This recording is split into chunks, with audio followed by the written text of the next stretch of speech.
Hi, my name is Connor McHenry. I'm a teacher, and full disclosure, I'm a liberal Democrat. But my father was a Republican back when the party had room for socially liberal Republicans. He saw the party changing back in the 80s and felt there wasn't room for him anymore.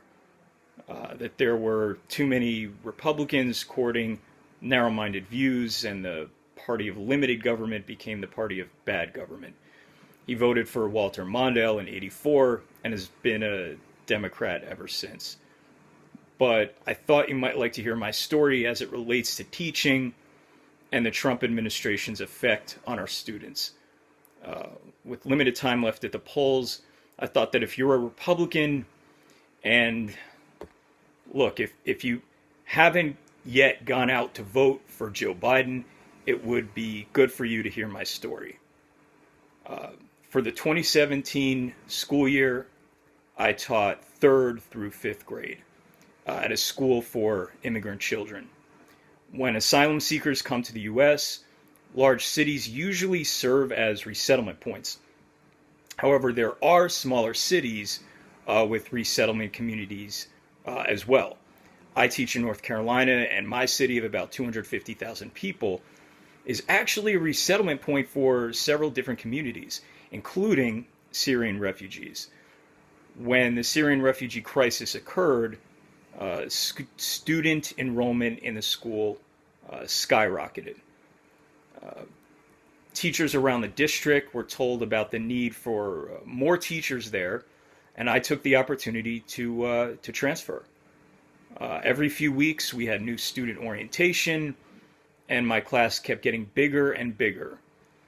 And I have to say, despite the incredibly hard work, I loved it. We taught the students how to speak English, as well as all other academic subjects, and introduced them to American culture. The students and their parents were terrific. All my students were incredibly respectful and eagerly absorbed every bit of learning I gave them. My last name can be difficult for most Americans to pronounce, let alone immigrant students, so just like I always did previously with my American students, I told my new to America students that they could call me Mr. M if they wanted. However, unlike previous American students, all my new immigrant students immediately called me by my full name, Mr. McHenry. I was impressed. Of course, I love teaching my students wherever they're from, America or anywhere else in the world, but it was an honor and a privilege for me to teach my immigrant students. Their parents were also incredibly respectful and proactive and always eager to speak with me, despite the fact that some of them worked 2 or 3 jobs, including third shift jobs. Meanwhile, there are, too many American parents who automatically see teachers as the enemy. Basically, I loved working at the school. Unfortunately, Trump, but he is a bit of a tramp too.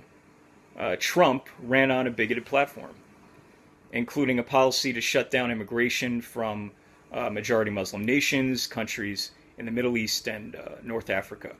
And in office, he did just that. The doors closed. And as a result, my school's student population shrank very, very quickly. Our students stay at the school for just 1 year, and then they're transferred to the schools where they're districted.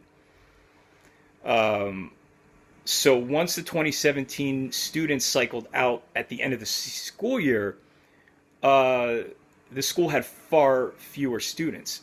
And because funding is based on enrollment, the school couldn't keep all the teachers. And you know the drill, last hired, first fired. I loved that school, and I wish I was still teaching there. But what happened to me is irrelevant.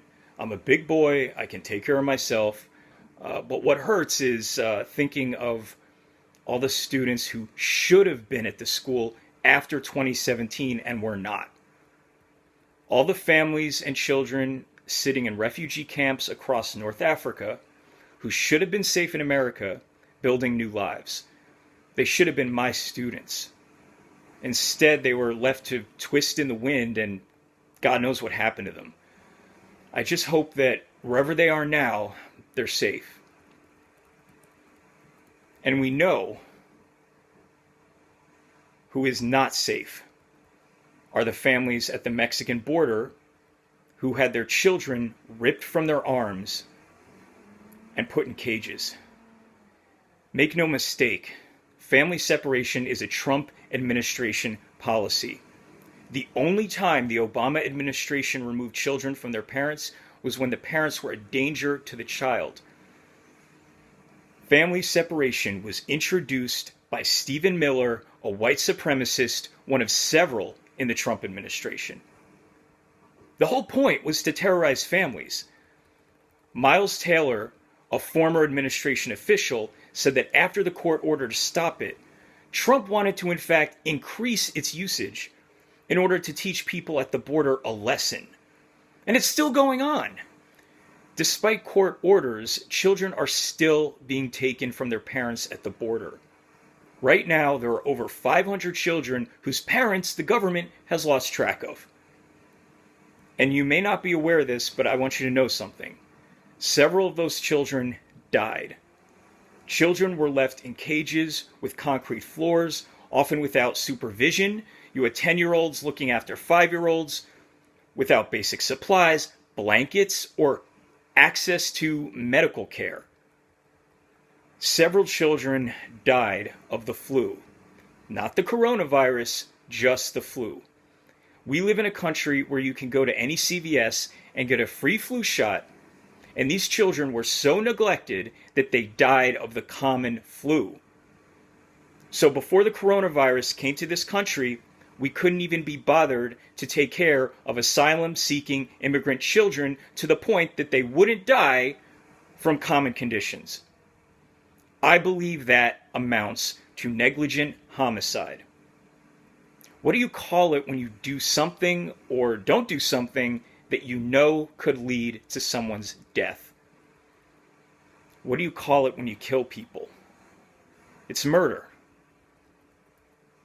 My school took refugees from the Mexican border as well. So had things gone differently, some of those children could have been my students, and instead they were taken away from their parents, and several were left to die on cold concrete floors all alone. Think about how terrifying that must have been for them, without even their families to comfort them. It's a horrible way to die. And this country did that. The Trump administration is guilty of, among other things, human rights abuses and murder. I believe that this is a great American shame that will go down in the history books, and we will never be able to wipe it away. And it didn't happen deep in the 19th century or some other faraway time. It happened right here in brightly lit 21st century America. It will be our collective responsibility to always remember what happened. Now, you may not be a liberal like me, but I know there are values all decent Americans share. The United States is the most diverse nation on earth. That is its greatest strength. Not a weakness, it is its greatest strength. It is one of our founding values. We are a new world nation of immigrants. At the base of the Statue of Liberty, the new Colossus says, "Give me your tired, your poor, your huddled masses yearning to breathe free. Send these, the homeless, tempest-tossed to me. I lift my lamp beside the golden door." It doesn't say, "Give me only your highly skilled and wealthy." I know that poem and the Statue of Liberty greeted some of my ancestors as they immigrated to America. And my ancestors were given the opportunity to live the American dream. On down the line to my parents, who have all the resources you would expect of two people living the American dream. Now, I'm just a poor teacher. And like any adult should try to do, I support myself, so I certainly don't have much in the way of resources. The assistant manager of a Buffalo Wild Wings makes more than I do. So once I pay my bills and add up the charge card used to buy teaching supplies, I actually have negative resources. But the point is that I come from resources, and I was raised with plenty because of the legacy of the American dream, which I believe should be open to anyone from around the world who wants to come here and pursue it. Maybe it helps that I was born in New York City and raised in the New York metropolitan area.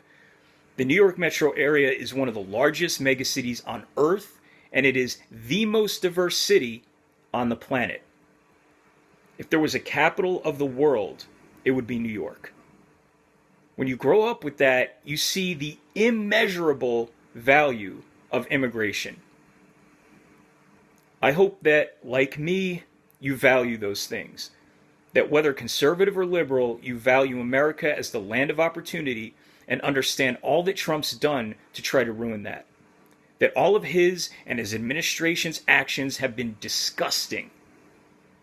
The criminal activity, the treason, being a bootlicker to fascist dictators, doing nothing when the Russian government puts bounties on the heads of our troops, and of course, the human rights abuses. Truly abhorrent and gross. Trump is a wannabe fascist dictator. Not even a bully. He's a bootlicking toady. A traitor. A narcissistic child. And it's time to get the geriatric toddler out of the White House. Vote for Biden if you haven't done it yet. Take it from a teacher. I know a little bit about some of the things America can do to raise the next generation properly. We can start by cleaning up this mess and fixing what's broken to begin to repair our legacy. If you supported Trump the first time around, I just want you to know some of the effects. And whether or not you voted for him, hopefully my story is something you'll think about. Not just this election, but future elections too. When you think of Trump's enablers, I hope you vote them out whenever you see them up for re-election. Some of you might remember the show The Twilight Zone.